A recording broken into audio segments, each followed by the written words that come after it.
The crisis in Donald Trump's campaign was triggered by an exclusive from one newspaper reporter. And joining us now from Washington is David Fahrenthold, a reporter for The Washington Post. David, you can't reveal the unnamed source who led you to this footage of Donald Trump and Billy Bush a decade ago, of course.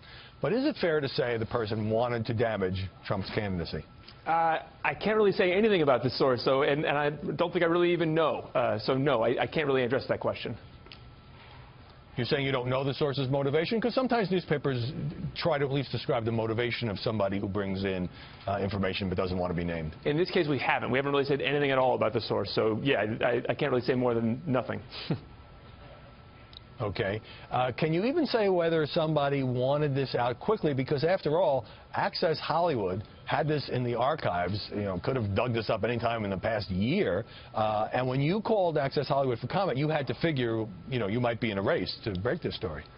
That's right. We knew that was the risk. We called NBC and Billy Bush's folks around noon to 1 on Friday and knew, yeah, that was the risk. Obviously this footage was theirs originally, so there was a risk that they would get there before us. But, we had to take that risk. We wanted to call them and make sure that the tape was authentic, that there was no concern that we were being hoaxed. Any hesitation at all in disclosing what was obviously meant to be a private conversation? No hesitation about that at all. We're talking about guys running for president of the United States wearing a microphone. If this had been somehow, a secret bug put in his office in Trump Tower or something like that, maybe you'd have a different, wonder of whether he knew he was being mic'd. But he certainly was wearing a microphone. You could see that later in the tape. So, no compunction about that at all.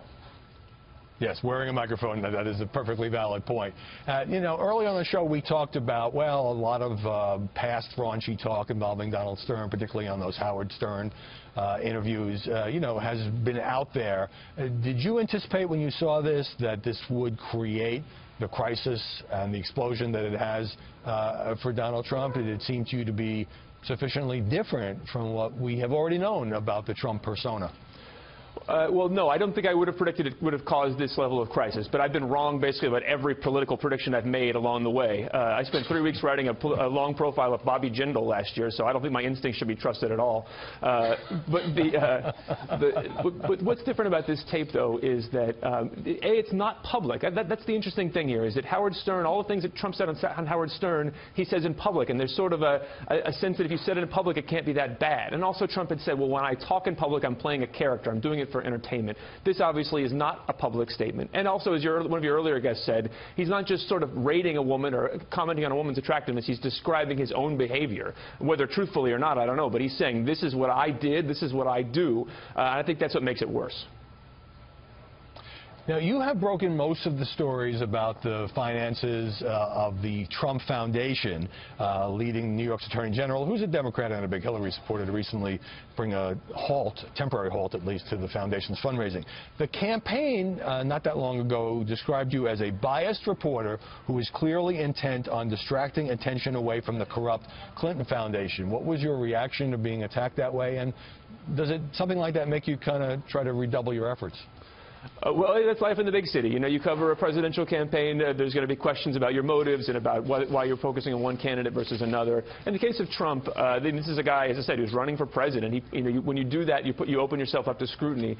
And the questions about the Trump Foundation, and it's particularly the particular failure that led to this order from A.G. Schneiderman. This is not something that Schneiderman found and brought to me. It's something that I found. It was pointed out to me by a law professor I called while working on another story about the Trump Foundation. It's literally the easiest thing that Trump could have done to make sure it's a paperwork error. It's not something that required a lot of sleuthing. Once you knew the law, it was easy to see that Trump should have done this and in fact did not.